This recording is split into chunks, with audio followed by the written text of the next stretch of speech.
সিরিয়ার অন্তর্বর্তীকালীন প্রেসিডেন্ট আহমদ আল শারা এবং ইসরায়েলের জাতীয় নিরাপত্তা উপদেষ্টা তসাকি হানেকবির বৈঠকে নতুন রহস্য। ভিন্ন কিছু ঘটতে যাচ্ছে মধ্যপ্রাচ্যে।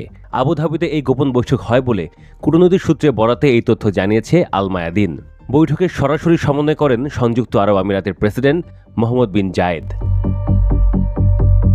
ফলে মধ্যপ্রাচ্যে আবারও উত্তেজনার ঢেউ। সিরিয়া এবার সরাসরি দাবি জানিয়েছে গোলান মালভূমির 1/3 ফিরে পাওয়ার, সেই সাথে ঐতিহাসিকভাবে নিজেদের দাবি করা লেবাননের কিছু গুরুত্বপূর্ণ ভূখণ্ডও। এই দাবিগুলোর পেছনে রয়েছে এক রহস্যময় শান্তি চুক্তির প্রস্তাব, যেখানে জড়িয়ে আছে ইসরায়েল, সিরিয়া, তুরস্ক এবং লেবাননের ভূ রাজনৈতিক বাস্তবতা।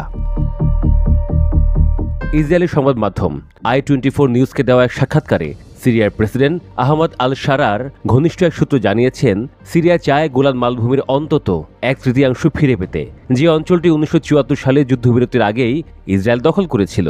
এই প্রস্তাবের অধীনে দুটি পৃথক চুক্তির খসড়া সামনে এসেছে। প্রথম চুক্তিতে বলা হয়েছে, ইসরায়েল গোলানের কৌশলগত 1/3 রাখবে, 1/3 সিরিয়াকে ফিরিয়ে দেবে এবং বাকি 1/3 25 বছরের জন্য সিরিয়ার কাছ থেকে লিজ নেবে। অন্যদিকে দ্বিতীয় ও আরও বিতর্কিত প্রস্তাবটি বলছে, ইসরায়েল গোলানে 2/3 নিজের কাছে রাখবে এবং 1/3 সিরিয়াকে ফিরিয়ে দেবে, তবে শর্ত সাপেক্ষে। কিন্তু এখানেই শেষ নয়। সিরিয়ার ওই সূত্র জানিয়েছে, এই দ্বিতীয় চুক্তির অংশ হিসেবেই সিরিয়া দাবি করছে লেবাননের ত্রিপলি শহর এবং বেকা উপত্যকা সহ উত্তর লেবাননের বিস্তীর্ণ অঞ্চল। তাদের ভাষ্য অনুযায়ী ফরাসি উপনিবেশিক শাসনের সময় সিরিয়া থেকে বিচ্ছিন্ন করা হয়েছিল এসব অঞ্চল। এখন সিরিয়া চায় সে ঐতিহাসিক অবিচারের সংশোধন।